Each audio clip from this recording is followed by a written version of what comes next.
Assalamualaikum warahmatullahi wabarakatuh. Waalaikumsalam warahmatullahi wabarakatuh. Aduh, udah duduknya nih. Udah. Oke, gimana kabarnya teman-teman hari ini? Alhamdulillah baik, Kak.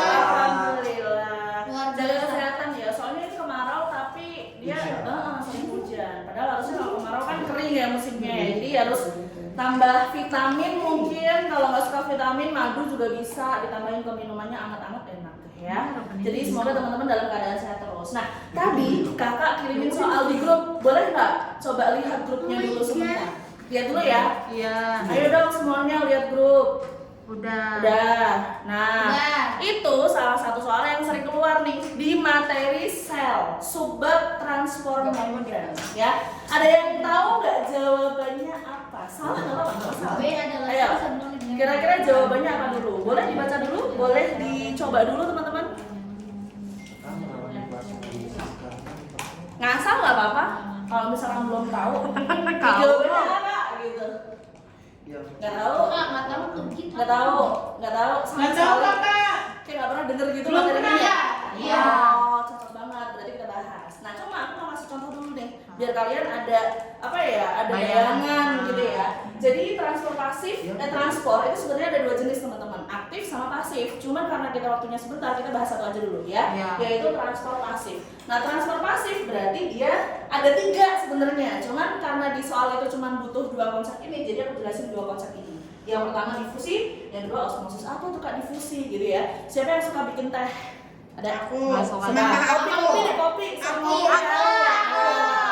Kalau bikin kopi yang dibutuhin apa aja, Resa? Kopi. Resa yang Air mana? panas. Susu. Primer, aduh banyak banget ya. Kalau aku cuma kopi, gula sama air doang. Maaf, Kak. Ya. Nah, ini teman-teman harus bisa bedain nanti ya, apa yang dimaksud dengan pelarut, apa yang dimaksud dengan zat terlarut. Nah, kalau misalkan kita bikin kopi, berarti dia kan awalnya air putih tuh, ya kan? Kita kasih kopi, kita kasih gula, berarti di dalam situ ada zat yang terlarut di dalam air, yaitu kopi sama gula. Nah, itu namanya proses difusi. Jadi difusi itu kalau dari pengertian tuh apa sih Kak? Mau ya kakak tulis di sini ya teman-teman ya. Jadi nanti kamu bisa bedain gitu loh. Difusi. Di sini osmosis. Difusi itu berarti lihat kata kuncinya ya. Perpindahan. Sama-sama pindah. Ini juga sama perpindahan, itu juga perpindahan. Perpindahan zat terlarut dari konsentrasi, maaf ya kakak sambil nulis ya, tinggi, kira-kira kayak gini aman nggak? Ke konsentrasi rendah, aman nggak dengan lambangnya? Aman. Kalau yang osmosis, ini dari pengertian dulu ya, perpindahan pelarut pinter dari konsentrasi rendah. Dari konsentrasi rendah ke konsentrasi tinggi. pinter banget. Masya Allah, Resa itu. Margaret. Konsentrasi, tapi bukan dikit sayang, ke konsentrasi tinggi, tapi kurang dikit. Tahu nggak kurangnya di mana? Belum. Kalau ini tidak melewati membran semipermeable. Kalau ini melewati membran semipermeable. Emang apa itu membran semipermeable? Kalian udah belajar kan? Sudah. Tahu membran nggak? tahu Coba temennya dicubit. Coba temennya, itu kamu lagi megang membran. Coba kalau mejanya diketok, keras nggak? Keras. Itu yang kamu ketok namanya dinding sel. Jadi ada pembungkus sel itu ada dua macam teman-teman. Yang pertama sel tumbuhan, yang kedua sel hewan. Bedanya di bungkusnya. Kalian kalau beli bakso biasanya diplastikin kan? Iya. Tapi kalau beli seblak diplastikin, dikasih styrofoam. Nah, sel tumbuhan itu dia luarnya double. Jadi ada membran, ada dinding. Tapi kalau sel hewan membran doang, nggak pakai dinding. Kalian itu luarnya membran doang, makanya bisa dicubit. Ini kalian keras. Nah, kalau ini nggak bisa. Nah, itu nanti bakal kita pakai konsepnya ya untuk menjawab soal yang tadi. Tapi ini aku lanjutin dulu. Yang penting teman-teman tahu bahwa membran itu berarti ada di makhluk hidup. Makanya kalau difusi, contohnya adalah bikin kopi, bikin teh, bikin sirup kayak gitu. Jadi yang pindah zat terlarut berarti kalian harus ngerti dulu dong apa itu zat terlarut, apa itu pelarut. Ada yang di sini bawa minuman hari ini? Sudah Ada habis. yang bawa minuman? Air doang. Ada nggak yang bawa Udah kopi? tadi. Ada. Habis. Oh, udah habis. Kalau air itu disebut zat terlarut atau pelarut dong? Pelarut. Pelarut. Iya. Bentar. Berarti zat terlarut kalau minumannya kopi, zat terlarut yang di situ Kopi. namanya apa? Kopi. Kopi doang. Larut. Tadi Resa katanya ada kopi ada Gula. ada gula. Terus Primer. primer. Nah, itu berarti zat terlarut. Berarti pelarut. Airnya berarti Pelarutnya. berarti Oh. kita sama aja mau ngomong kalau perpindahan pelarut itu perpindahan siapa sih? Perpindahan siapa sih? Perpindahan air. Air. Yang pindah air. Untuk case yang tadi kamu lihat, coba lihat soalnya. Itu gambarnya sel bukan? Itu sel bukan? Sel. Sel bukan difusi dong berarti. Ya nggak sih?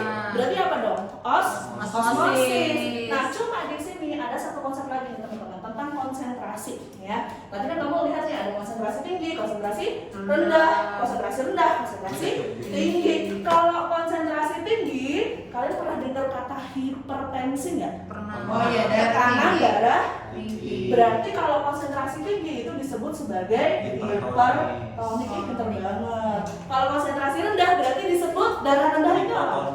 Oh iya, hipo benar. Hipotonik. Gini ya, aman ya.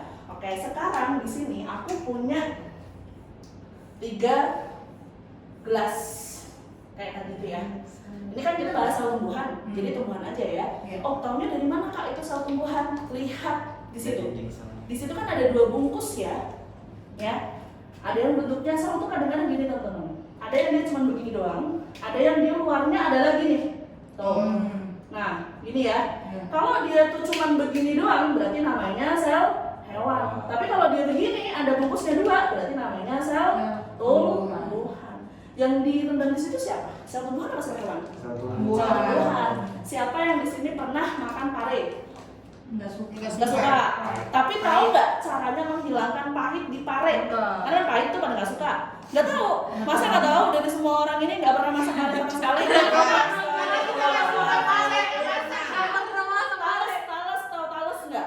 Talas itu kan ada getahnya tuh. Iya. Cara ngilanginnya gimana? Dikupas. Direndam pintar. Pakai apa Yos? Air garam pintar. Sering ngeliat orang tua kalian masak kayak gitu? Nggak pernah? Nggak. Berarti kalian harus belajar masak ya. Jadi ngerendam talas pakai air garam tujuannya adalah untuk menghilangkan siapa? Getah. Berarti getahnya diapain? Ditarik keluar. Jadi jangan masak pakai Ya, tadi. ya. Sama siapa yang narik? Gara-gara ada garamnya. Kalau ada 2 cairan saling ketemu teman-teman, yang satu konsentrasi tinggi, yang satu konsentrasi rendah, mereka akan menyamakan konsentrasi. Contoh gini nih, misalnya nih, tadi kan ada membran, maaf ya di sini ya. Di sini zat terlarutnya nih, ada berapa tuh hitung? 1, 2, 3, 4, 5, 6. Airnya segini. Yang ini 1, 2, 3. Berarti yang hipertonik yang mana? Yang A apa yang B? Yang A. Yang A itu hiper, yang B berarti apa? Hipo. Kalau beda kayak gini dan di sini ada membran, maka yang pindah itu adalah air apa zat terlarut. Ingat ada membran berarti yang pindah adalah air. Pertanyaannya dari A ke B atau dari B ke A? Dari Lihat. BKA. Dari BKA. B ke A. Kenapa? Karena dari konsentrasi rendah ke konsentrasi tinggi. Oke, bisa kayak gitu. Kalau nggak dilihat dari jumlah zat terlarutnya. Oh, ini terlarutnya lebih sedikit nih, airnya lebih banyak. Berarti dia yang ini kebanyakan air, yang ini kekurangan air, gitu kan? Maka yang ini pindah ke sini biar konsentrasinya sama. Itulah yang terjadi kalau kita ngerendam pare pakai garam atau enggak ngerendam apa tadi talas pakai garam. Jadi sel itu konsentrasinya kurang dari 1%. Ya, gimana cara ngitung konsentrasi? Nanti ada waktunya sendiri kita ngitung konsentrasi. Ya, kalau nggak di kimia tuh ada tuh. Nah, tapi kalau direndam pakai garam, berarti lebih dong dari 1%, ya kan? 5% misalnya, 1%. Berarti yang pindah dari mana? 1 ke 5 apa 5 ke 1? 1 ke 5. Kenapa? Karena konsentrasinya beda. Dia mau menyamakan konsentrasi kayak gitu. Berarti kalau kita ngerendam sel tumbuhan menggunakan 3 larutan yang berbeda, larutan A, larutan B, larutan C. Kita sama-sama pakai garam ya. Yang A itu garam konsentrasi 10%.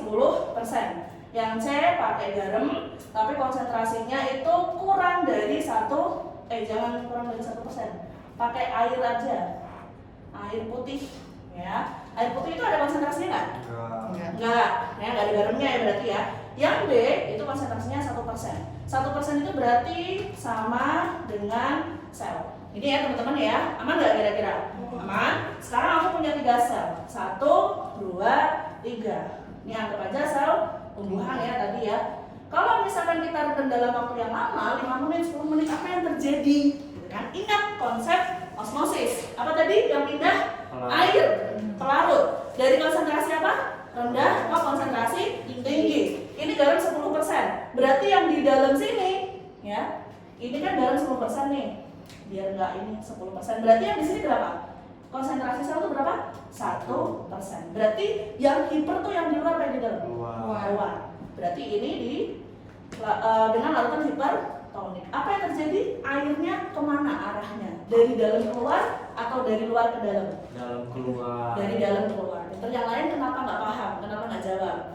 Lihat konsentrasi rendah ke konsentrasi tinggi. Konsentrasi rendah yang di dalam, konsentrasi tinggi yang di luar. Berarti airnya pindah ke luar.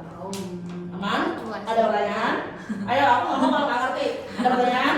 Airnya pindah keluar. Soalnya yang di dalam itu lebih kecil konsentrasinya, hipotonik, yang di luar lebih tinggi hipertonik. Kalau yang ini kan air putih, berarti berapa dia? Kurang dari 1%.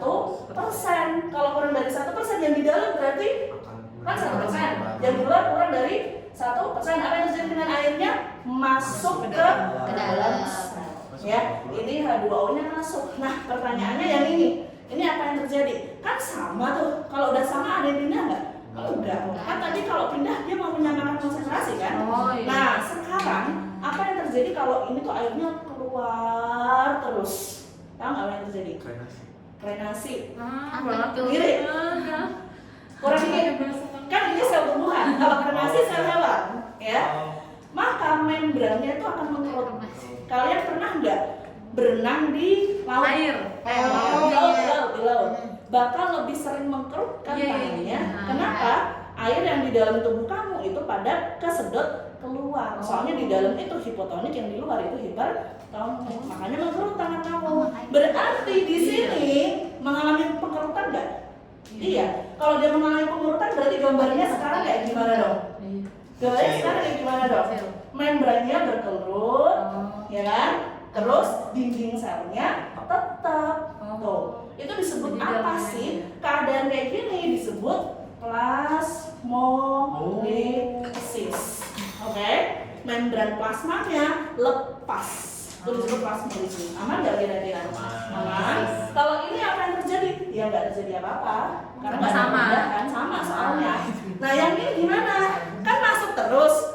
Ya, kayak biji kacang hijau direndam di air, gimana bijinya? Kembang. Bengkak.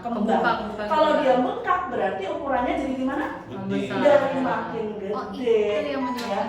Kalau dia makin gede seperti ini, nah berarti dia disebut apa? Kalau keadaan kayak gini kan plasmolisis. Kalau kayak gini disebut apa? Turgid. Tuh berarti kebalikannya plasmolisis itu namanya turgid. Sampai sini aman? Paham? Paham? Ya. Sekarang buka soalnya lagi, kita jawab soalnya. Yuk, dibuka lagi. Oke, thank you sudah habis waktunya. Terima kasih. Enggak, sekalian. A. Mengalami plasmolisis, bener nggak? Salah. Bener, tapi alasannya salah. Harusnya cairan sel, nah harusnya dia direndam bukan di larutan hipertonis yang A, tapi di larutan apa tadi? Kalau direndam kayak gini, benar. A mengalami plasmolisis karena berada dalam larutan hipertonis. Benar nggak ini? Benar. Sehingga cairan yang di dalam sel itu akan keluar sel. Berarti yang jawaban A, jawabannya betul. Udah selesai. Jawabannya yang Tadi pakai B. Ya, tadi jawabnya apa? Belum belajar. Yang B, salah. Belum Gitu belajar aja sama ya kamu. teman-teman ya. Nah berarti ini nanti biar makin bisa latihan soal yang banyak, karena konsepnya tuh kayak cuman ketuker-tuker doang. Tapi fatal ketukernya kalau nggak ngerti gitu ya. Sekian dari kakak, kalau ada salah kata aku minta maaf. Terima kasih banget udah pada datang. Wassalamualaikum warahmatullahi wabarakatuh. Waalaikumsalam.